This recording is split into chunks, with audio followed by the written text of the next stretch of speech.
Indonesia is the most beautiful land. Assalamualaikum, selamat pagi Pak Dian. Bagaimana kabarnya hari ini? Waalaikumsalam warahmatullahi wabarakatuh. Alhamdulillah Pak Rizky, selamat pagi juga. Dan gimana kabar Pak Rizky hari ini? Alhamdulillah Bapak, saya juga baik. Oh ini Pak Dian, ngapunten, bolehkah saya berbincang sebentar dengan Bapak? Oh iya, silakan Pak Rizky. Ya. Oke, Pak Dian ngapunten. Ini ada beberapa pertanyaan yang ingin saya ajukan terkait dengan pengambilan keputusan Bapak sebagai pemimpin di sekolah. Silakan Pak Rizky, monggo negara jalan yang ditanyakan. Iya Pak, jadi yang saya selama Bapak menjadi kepala sekolah di SMK Negeri 1 Ampel Gading, apakah ada suatu masalah yang Bapak hadapi sebagai pemimpin di mana masalah itu menimbulkan dilema penyelesaiannya? Jika ada, bisakah Bapak menceritakan kepada saya beserta cara penyelesaian untuk masalah tersebut Bapak? Jadi kalau namanya permasalahan mesti ada dan tidak sedikit ya. Kadang tidak penyelesaian masalah tadi juga ada beberapa pertimbangan. Misalkan permasalahan terkait dengan nilai siswa, gitu. Nilai siswa, Bapak Ibu guru sudah berupaya untuk tadi memberi nilai itu seobjektif mungkin. Tapi kemudian ketika nilai objektif tadi saat kemudian menjelang kelulusan atau setelah dia lulus misalnya dengan nilai yang ada ini, ketika harus bersaing dengan sekolah-sekolah yang lain yang bisa jadi kriteria nilainya berbeda, ini jadi permasalahan. Artinya ketika nilai itu seperti itu tetap gitu ya, untuk bersaing bisa jadi tidak mampu bersaing kalau hanya sebatas nilai gitu. Sehingga untuk hal seperti itu biasanya kami bagaimana nilai ini atau kemampuan yang ada pada siswa ini bisa optimal, ya bisa dengan remedial atau mungkin dengan pengayaan sehingga pada saatnya memang tadi dia harus lulus dengan nilai yang baik, nilai itu betul-betul bisa bersaing dengan sekolah lain dan juga betul-betul itu menggambarkan kompetensi yang ada pada siswa. Jadi itu kita masalahnya ya Pak. Ya Pak, berkaitan dengan masalah tersebut, saya ingin bertanya mengenai masalah dalam pandangan pengambilan keputusan Bapak sebagai pemimpin. Pertanyaan pertama begini Bapak, selama ini bagaimana Bapak dapat mengidentifikasi kasus-kasus yang merupakan dilema etika atau juga moral?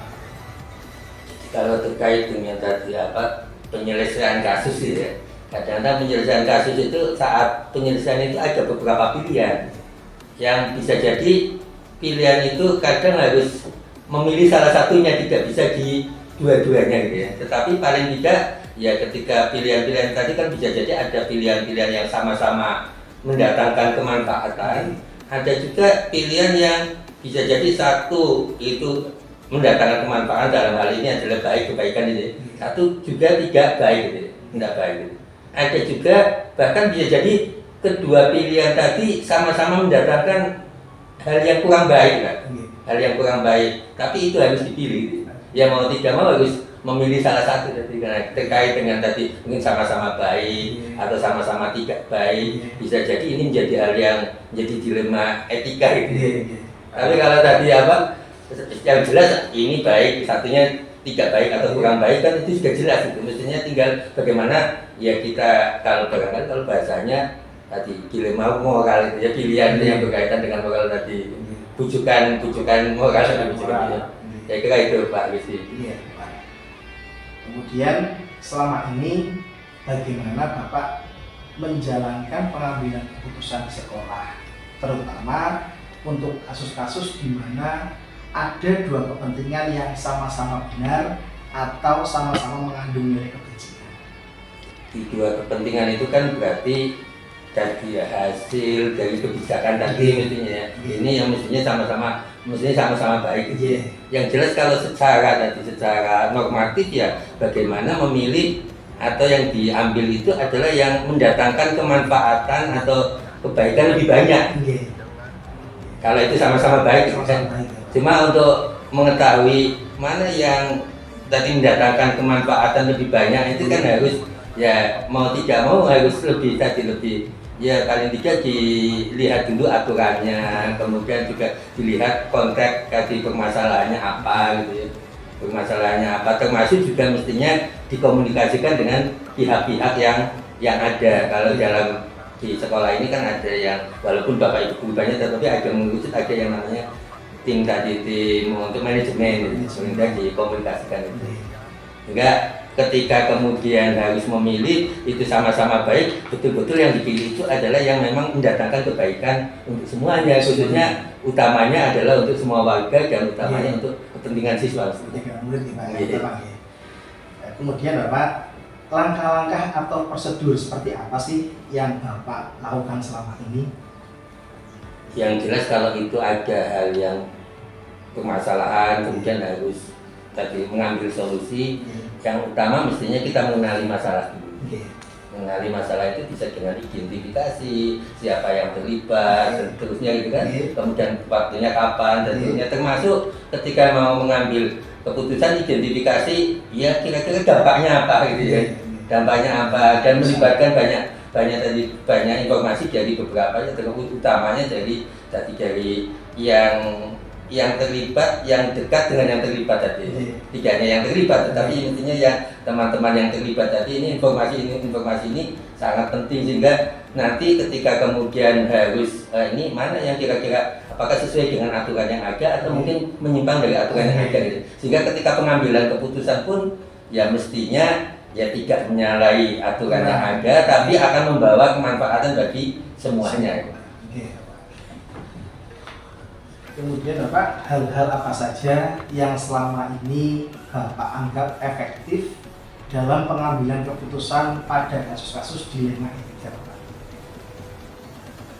Yang menurut kami efektif itu ketika kemudian kita bisa tadi, ketika ada permasalahan itu, kemudian kita kan tadi melihat atau mengidentifikasi. Nah, ketika identifikasi ini sudah dikomunikasikan dan seterusnya, ini juga dipahami oleh yang tadi yang bersangkutan yang terkait dengan permasalahan itu, sehingga ketika dipahami keputusannya ini insya Allah akan lebih mudah.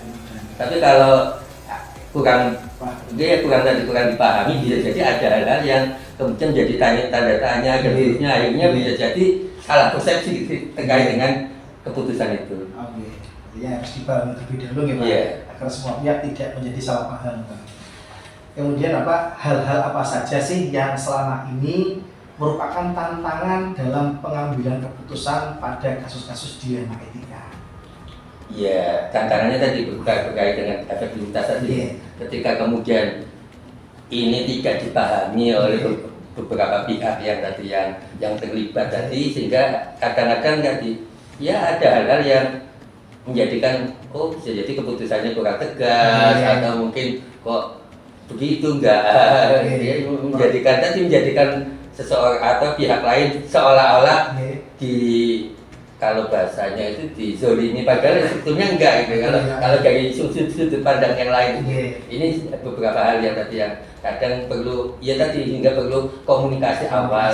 Jadi betul-betul identifikasi itu harus dilakukan dengan baik dan komunikasi dengan baik. Itu Pak. Ketika pengambilan keputusan juga harus berdasarkan dengan rasa kepedulian dan kasih sayang dipahami oleh semuanya. Kemudian Bapak, apakah Bapak memiliki sebuah jadwal tertentu dalam sebuah penyelesaian kasus dilema etika? Apakah Bapak akan langsung menyelesaikannya di tempat atau Bapak memiliki jadwal khusus untuk menyelesaikannya? Bentuk atau prosedur yang Bapak jalankan seperti apa Bapak?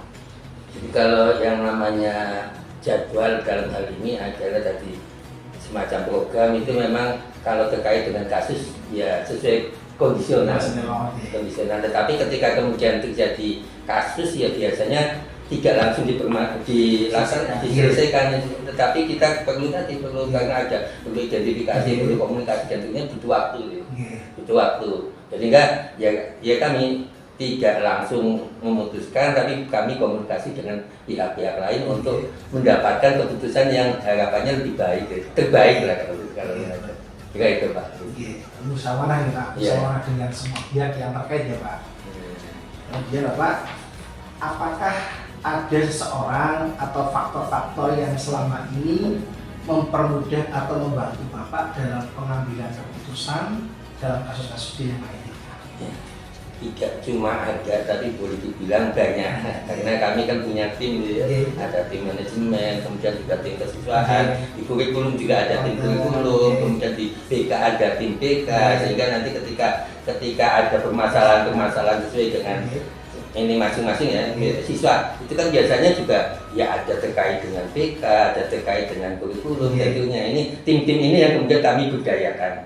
Ya, budayakan untuk terkait dengan penyelesaian permasalahan tentunya yang sesuai dengan kondisinya masing-masing. Kira itu Pak Rizky. Jadi menggunakan tim yang ada, yang jumlahnya ini mestinya kalau di sekolah ini banyak. Oke Bapak, pertanyaan yang terakhir nih Bapak, dari semua hal yang telah disampaikan, pembelajaran apa sih yang Bapak petik dari pengalaman Bapak saat mengambil keputusan di rumah itu? Yang utama menurut kami ya mengenali permasalahan. Setelah mengenali permasalahan, bagaimana kemudian ketika kita mau membuat keputusan ini juga dipahami oleh semua pihak mestinya sebelum diputuskan. Akhirnya ada komunikasi. Sehingga harapannya ketika diputuskan betul-betul ini menjadi semua itu menerima dan merasa bahwa ini keputusan terbaik yang mestinya harus kita jalani bersama. Dan untuk mendatangkan kebaikan bersama. Jika itu Pak Rizky. Terima kasih Pak Dian atas semua pengalaman, ilmu yang sudah Bapak sampaikan di wawancara pagi hari ini. Terima kasih untuk semuanya. Semoga apa yang sudah Bapak berikan pada saya bermanfaat untuk saya dan semua pihak yang belajar. Itu mungkin yang bisa saya tanyakan untuk wawancara pada hari ini. Maaf jika ada kesalahan. Terima kasih Bapak. Mudah-mudahan Pak Rizky sukses semuanya dan mendatangkan keberkahan. Amin. Terima kasih.